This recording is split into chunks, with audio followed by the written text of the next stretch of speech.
नमस्कार. आज आपण उन्हाळी वाळवणातील पदार्थ म्हणजेच खुसखुशीत चविष्ट बॉबी बनवूया. लहान मुलांच्या आवडीचा पदार्थ आहे, तसेच खायलाही अगदी चविष्ट खुसखुशीतच लागतो. ह्या बॉब्या तोंडात टाकताच लगेच विरघळतात. त्यामुळे काहीतरी नवीन पदार्थ बनवायचा असेल तर हा व्हिडिओ नक्कीच शेवटपर्यंत पहा. इथे मी घरातीलच रेग्युलर जाडसर जुना तांदूळ घेतला. इथे रेशनिंगचा तांदूळ वापरला तरीही चालेल. जुना तांदूळ जास्त चिकट नसतो, त्यामुळे असा जुनाच तांदूळ इथे वापरायचा. निवडून घेतलेले तांदूळ अशा टोपामध्ये काढायचे. तांदूळ 2 वेळा स्वच्छ पाण्याने चांगले चोळून धुतलेत. यामुळे यावर जी धूळ बसलेली असते ती निघून जाते. तांदूळ पाण्यामध्ये किरवजू नये म्हणून लगेचच अशा छिद्रे असलेल्या चाळणीमध्ये काढायचे. यामुळे जास्तीचे पाणी निघून तांदूळ मोकळे मोकळे होतात.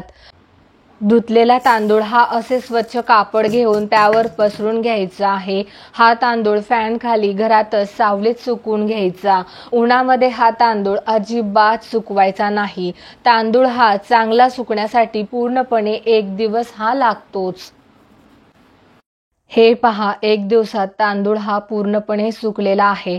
दाताखाली धरल्यावर हा कडक लागतोय, म्हणजेच तांदूळ व्यवस्थित सुकलेला आहे. इथे मी तांदळाचे कप वापरून मोजमाप करून दाखवते. हा 1 कप, हा 2 कप आणि हा अर्धा कप. टोटल 2.5 कप तांदूळ घेतला आहे. वजनी म्हणाल तर अर्धा किलो तांदूळ आहे. तांदूळ मी अशा कढईमध्ये मध्यम ते मंद आचेवर एकसारखा हलका सोनेरी रंगावर भाजून घेते. असे केल्यामुळे बॉबी ही आणखीन चविष्ट खमंग लागते. त्यामुळे तांदूळ हा असाच भाजून बॉबी तयार करून घ्या. हे पहा, मंद ते मध्यम आचेवर 10 मिनिटे झाले आहेत. तांदळाला आता खमंग असा वास सुटलेला आहे. तांदूळ हा इथे भाजलेला आहे. असा रुमाल अंथरून त्यावर भाजलेले तांदूळ काढायचे व इथे थंड करून घ्या. असे कापड वापरल्याने तांदळाला खालून पाणी सुटणार नाही. ज्या कपने तांदूळ मोजून घेतले अगदी सेम त्याच कपने अर्धा कपपेक्षाही निम्मे म्हणजेच 1/4 पाव कप साबुदाणा घेतला आहे. वजनी हा 50 ग्रॅम साबुदाणा आहे. गॅसवर मंद आचेवर साबुदाणा भाजून घ्यायचा आहे. साबुदाणा फुलेसोपर्यंत गॅसवर कढईमध्ये भाजून घ्यायचा. साबुदाणा भाजल्याने बॉबी आणखीन जास्त खुसखुशीत चविष्ट बनतात. हे पहा, बरोबर 8 मिनिटे झालेले आहेत. साबुदाणा हा एकसारखा फुललेला आहे, भाजलेला आहे. दाताखाली ठेवल्यावर तो पटकन तुटतोय. गॅस बंद करून पुढच्या कृतीकडे वळूयात. अगोदर जे तांदूळ भाजून घेतले त्यामध्ये हा भाजलेला साबुदाणा घालायचा. दोन्ही आता थंड होण्यासाठी फॅन खाली ठेवून देते. हे थंड झालेले तांदूळ मी गिरणीमधून दळून आणणार आहे, किंवा हे तांदूळ तुम्ही मिक्सरमध्ये दळलेत तरीही चालेल. मिक्सरच्या भांड्यामध्ये थोडासा खडा हिंग घ्यायचा आहे. साधारण पोहे खाण्याचा चमचा असतो त्या चमच्याने अर्धा चमचा हिंग घेतला. 2 चमचे भरून जिरे घेतले आहेत. 4 हिरव्या मिरच्या घेतल्यात. इथे आवडीनुसार मिरच्यांची क्वांटिटीही वाढवू शकता. हे सर्व जिन्नस मिक्सरमध्ये बारीक करून घेतले आहे. इथे तांदळाचे पीठ इथे एकदम बारीक पीठ दळून आणले आहे. हे पीठ मैदा चाळणीने एकदा चाळून घ्या. बरोबर 1 भांडे हे पीठ भरलेले आहे. आता असा एक मोठा जाडबुडाचा टोप घ्यायचा आहे. त्यामध्ये अगदी थोडेसे तेल टाकून हे तेल टोपाला आतमधून व्यवस्थित चोळून घ्या.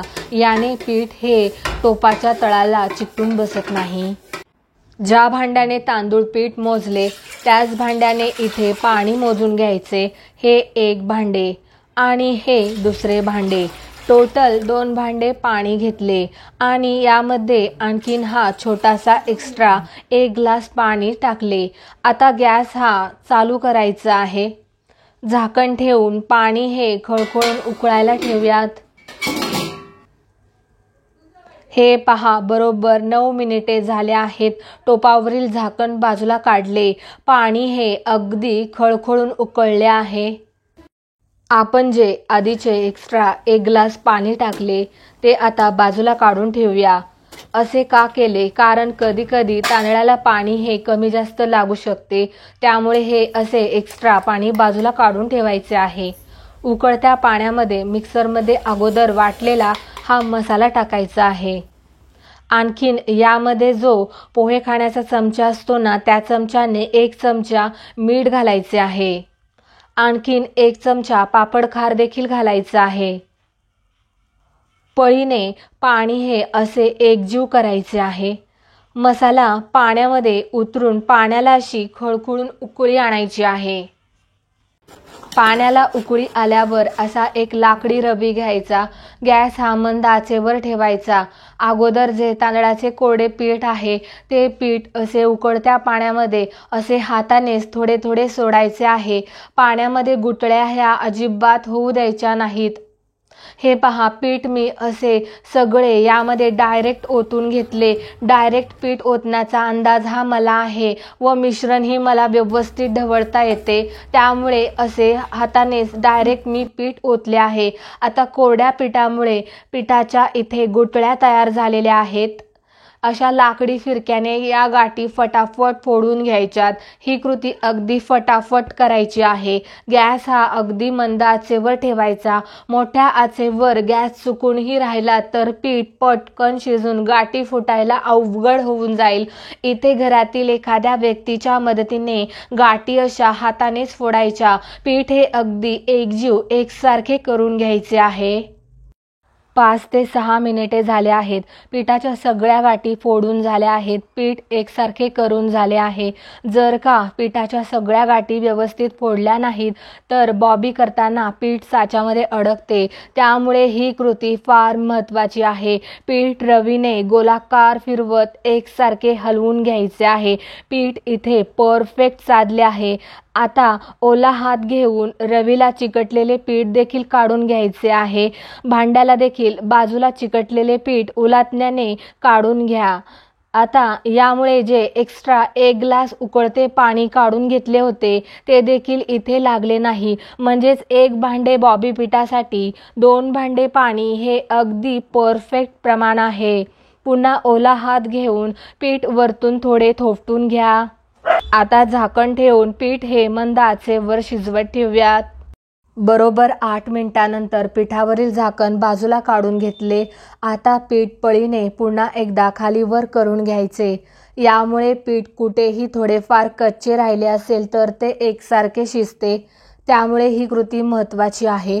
हे पहा, खालचे वर वरचे खाली पीठ हलवून घेतले. पीठ एकसारखे हलवले. पळीला चिकटलेले पीठ असे काढून घ्यायचे. आता ओल्या हाताने हे पीठ असे थोपटून घ्या. आता पिठावर झाकण ठेवून गॅस हा मंद आचेवर ठेवायचा. हे पहा, इथे आणखीन 20 मिनिटे पीठ हे मंद आचेवर शिजवायचे. पिठावरील झाकण बाजूला काढले तर इथे पहा, पिठाला छान चकाकी आली आहे. पीठ ट्रान्सपरंट दिसते.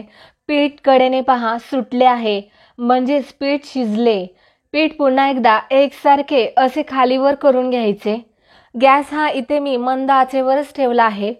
पीठ कुठेही अजिबात करपले नाही. टोपाच्या तळाशीही लागले नाही. पीठ असे पळीने चांगले एकसारखे हलवून घ्यायचे मंडळी. एकजीव करायचे. ओल्या हाताने हे पीठ असे चिकटत नाहीये. पीठ हातात घेतल्यावर पिठाचा असा गोळा तयार होतोय. तसेच पिठाला कुठे चिऱ्या पडल्या नाहीत. म्हणजेच पीठ हे बॉबी पाडण्यासाठी परफेक्ट तयार आहे. इथे मी गॅस हा अजून बंद केलेला नाही. पिठावर झाकण ठेवून पीठ हे मंद आचेवरच ठेवले आहे. दुसरीकडे बॉबी बनवण्यासाठी अशी चकती घ्यायची आहे. साच्यामध्ये चकती व्यवस्थित बसवून घेतली. परफेक्ट. इथे पिठावरचे झाकण मी बाजूला काढले. हे पहा, हे पीठ शिजवण्यासाठी सुरुवातीपासून मला बरोबर 28 मिनिटे लागली आहेत. पीठ असे साच्यामध्ये दाबूनच भरायचे आहे. शेवटी अशा पाण्याच्या हाताने पीठ साच्यामध्ये दाबायचे. साचा लावून घेऊयात. इथे असा प्लास्टिक पेपर अंथरून घेतला. त्यावर बॉबी पिठाच्या स्ट्रिप्स मी पाडून घेणार आहे. आता मी एकसारख्या स्ट्रिप्स ह्या घालून घेते. आता यामधील अर्ध्या पिठाच्या बॉबी टाकल्यावर दुसरीकडे जो गॅस चालू आहे तो बंद करून घ्यायचा. तांदळाचे पापड बनवण्यापेक्षा असे बॉबी बनवणे फार उत्तम पर्याय आहे. चवीलाही छान लागतात. हे पहा, हात भाजतोय म्हणून मी रुमालामध्ये साचा धरून बॉबी पेपरवर टाकत आहे. हे पहा, इथे मी काही बोब्या घालून दाखविते.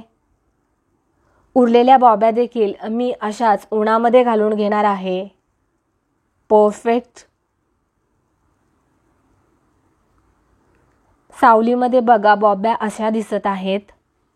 टेरेसवर भरपूर ऊन आहे, त्यामध्ये मी उरलेल्या पिठाच्या सगळ्या बॉबी स्ट्रिप्स घालून घेतल्यात.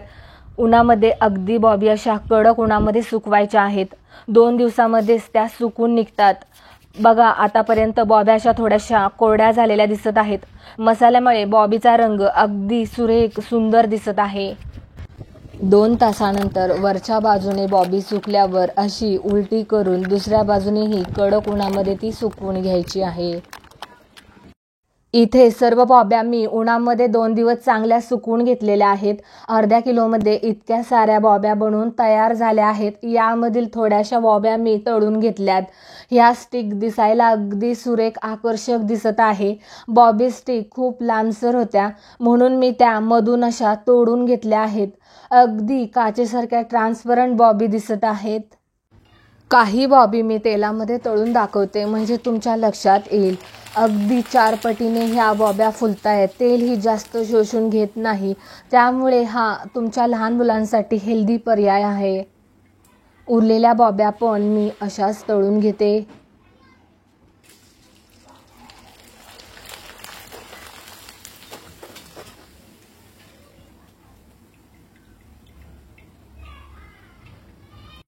प्लेट भरून बॉब्या तळून झाल्यात. अगदी तोंडात टाकताच विरघळणाऱ्या बॉब्या तयार झाल्यात. अजिबात तेलकट होत नाही. 4 पटीने देखील फुलतायत. विकतचे कुरकुरे चिप्स यासाठी तांदळाची बॉबी ही उत्तम पर्याय आहे. कशी वाटली तुम्हाला आजची रेसिपी? व्हिडिओ आवडल्यास व्हिडिओला प्लीज लाईक, शेअर, कमेंट आणि चॅनलला सबस्क्राईब करा.